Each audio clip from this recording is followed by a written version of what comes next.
নমস্কার বন্ধুরা, বংশপর্ণা কিচেনে আপনাদের সকলকে স্বাগত। তো আজকে দেখাবো দই কাতলা।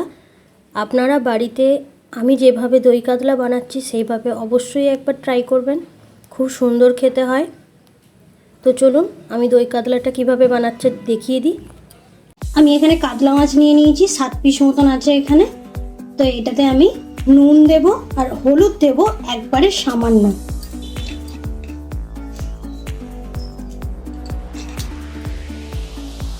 অনেকে দই কাতলাতে হলুদ দেয় না, আমি দিয়েছি, আপনারা দেখেই বুঝতে পারছেন আমি হলুদটা দিয়েছি, কিন্তু একদম সামান্য, না দিলেই নয় সেরকম। দিয়ে ভালো করে মিশিয়ে নেব, দিয়ে আমি মাছগুলো এবার ভেজে নেব। আমি এখানে কড়াতে তেল দিয়ে দিচ্ছি, আর একটু কম দেওয়া হয়েছিল, আর একটু দিয়ে দিচ্ছি। তেলটা আমি একটু আগে থেকে বসিয়ে দিয়েছিলাম, তেলটা আমার গরমও হয়ে গেছে। মাছটা এবার ছাড়বো।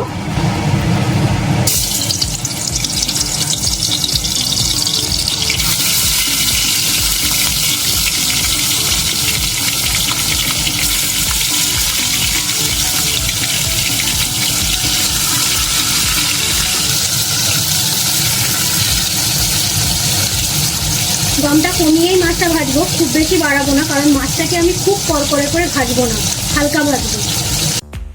মাছগুলো ভাজা হয়ে গেছে, আমি এবার মাছগুলো তুলে নেবো।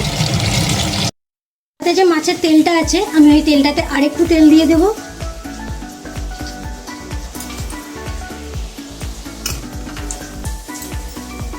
তেলটা আমার একটু গরম হয়ে যাক।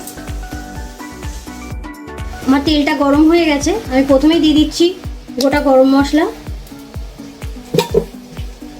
তারপরে দিয়ে দেবো পেঁয়াজ, কাঁচা লঙ্কা আর রসুন বাটা।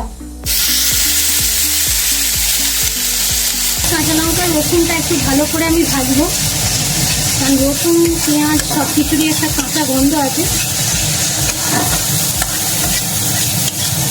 আর একটু ভাজার পরে আমি এটাতে আদা দেবো। পেঁয়াজ, রসুন আর কাঁচা লঙ্কাটা বেশ আমার ভাজা ভাজা হয়ে গেছে, দেখুন তেল ছাড়তে শুরু করেছে। আমি আদা দিয়ে দেবো, আদাটা দিয়েও আবার বেশ খানিকক্ষণ একটু কষিয়ে নেব। আমি এখানে 1 চামচ আদা দিয়েছি, একটু হতে থাক। গ্যাসের ফ্লেমটা বাড়াবেন না, কমিয়ে কমিয়েই করবেন। আমি এখানে 4 মগজ নিয়েছি, 4 মগজটাকে আগে প্রথমে শুকনো একটু গুঁড়িয়ে নেব, তারপর দেখাচ্ছি আপনাদের। মগজটা শুকনো গুঁড়িয়ে নিয়েছিলাম, তার মধ্যে আমি দিয়ে দেবো ওই 4-5 চামচ মতন টক দই।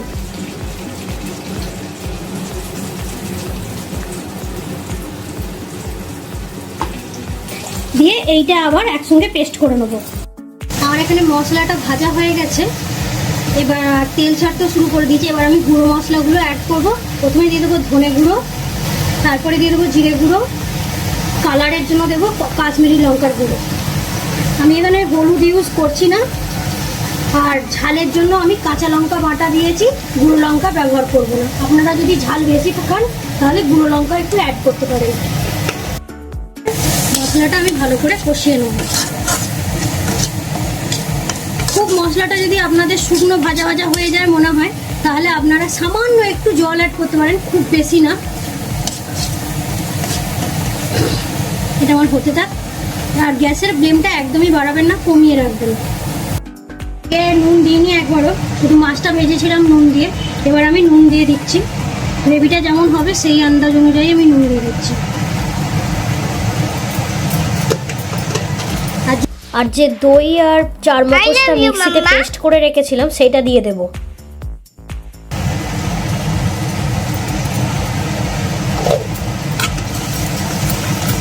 এবার গ্যাসের ফ্লেমটা একটু বাড়িয়ে মাঝারি আছে এটাকে আমি কষিয়ে নেব।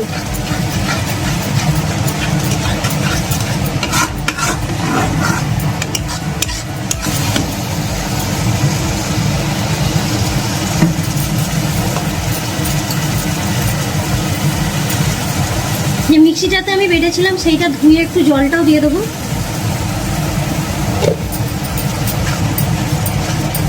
এটা আমার একটু কষা হতে থাক, তারপর আমি জল অ্যাড করব।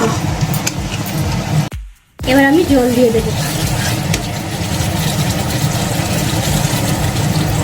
খুব বেশি ঝোল করবো না, একটু গ্রেভিটা ঠিকই রাখবো।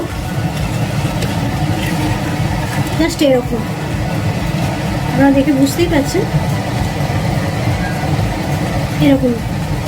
এবার ঝোলটা ফুটে উঠুক, মাছগুলো দিয়ে দেবো। আর হ্যাঁ, তার আগে একবারে গরম মশলাটা দিয়ে দেবো।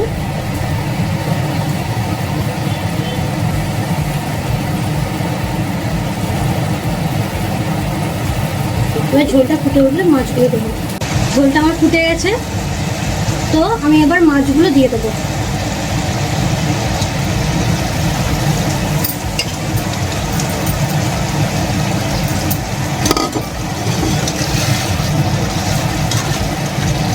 দিয়ে গ্যাসের ফ্লেমটা একবারে কমিয়ে দিয়ে মাছগুলো একটু ফুটিয়ে নিয়ে তারপরে আমি নামিয়ে নেব। তাহলেই আমার দই কাতলা একদম রেডি হয়ে যাবে। আপনারাও বাড়িতে এইভাবে একবার দই কাতলা অবশ্যই বানাবেন, খুব সুন্দর টেস্টি হয়। আমার দই কাতলা একদম রেডি, তো আমি এবার এটা নামিয়ে নেব। আমার দই কাতলা রেডি অ্যান্ড সার্ভ। এটা আপনার ভাত, পোলাও যে কোনো কিছুর সঙ্গে খেতে পারেন। তো এইভাবে বাড়িতে অবশ্যই একবার বানাবেন, খুব টেস্টি হয়। আমার ভিডিওগুলো যদি আপনাদের ভালো লেগে থাকে লাইক, কমেন্ট, শেয়ার করবেন। খুব ভালো লাগলে চ্যানেলটিকে সাবস্ক্রাইব করবেন। আর হ্যাঁ, নতুন নতুন রান্নার আপডেট পেতে বেল নোটিফিকেশান ঘন্টাটা অবশ্যই বাজিয়ে রাখবেন। তাহলে আমি যখনই কোনো নতুন রান্না দেবো সেটা আপনার কাছে সঙ্গে সঙ্গে পৌঁছে যাবে। তো ধন্যবাদ।